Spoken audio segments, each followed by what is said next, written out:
A9 ನ್ಯೂಸ್ಗೆ ಸ್ವಾಗತ. ನಾನು ಅಮೀನ್ ಶೇಖ್. ಮಹಿಳಾ ಪೊಲೀಸ್ ಠಾಣಾ ಎಎಸ್ಐ ಆರ್ಎಸ್ ಬನಸೋಡೆ ಅವರಿಗೆ ಅದ್ದೂರಿಯಾಗಿ ಬೀಳ್ಕೊಡುಗೆ ಮಾಡಲಾಯಿತು. ವಿಜಯಪುರ ನಗರದ ಮಹಿಳಾ ಪೊಲೀಸ್ ಠಾಣಾ ಆವರಣದಲ್ಲಿ ಬನಸೋಡೆ ಅವರಿಗೆ ಸನ್ಮಾನಿಸಿ ಗೌರವಿಸಲಾಯಿತು.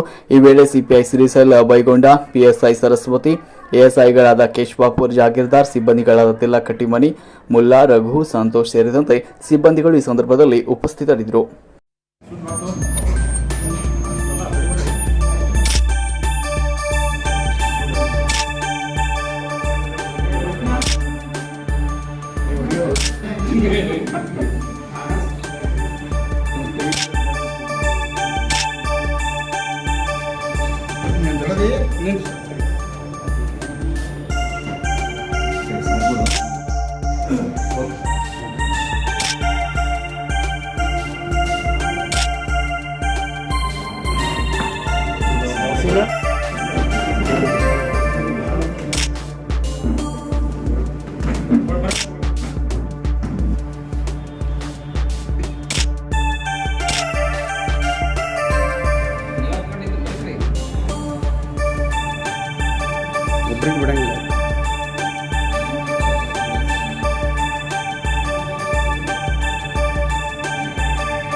ಸರ್ ನಿಂತಿರು ಒಂದು ಸ್ವಲ್ಪ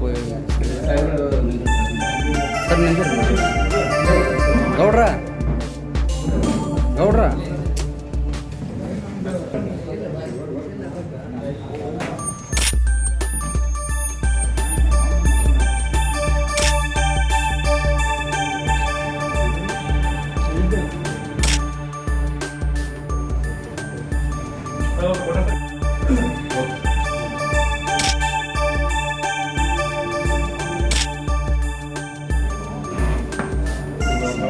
ನಿರಂತರ ಸುದ್ದಿಗಳಿಗಾಗಿ ನೋಡ್ತಾ ಇರಿ A9 ನ್ಯೂಸ್.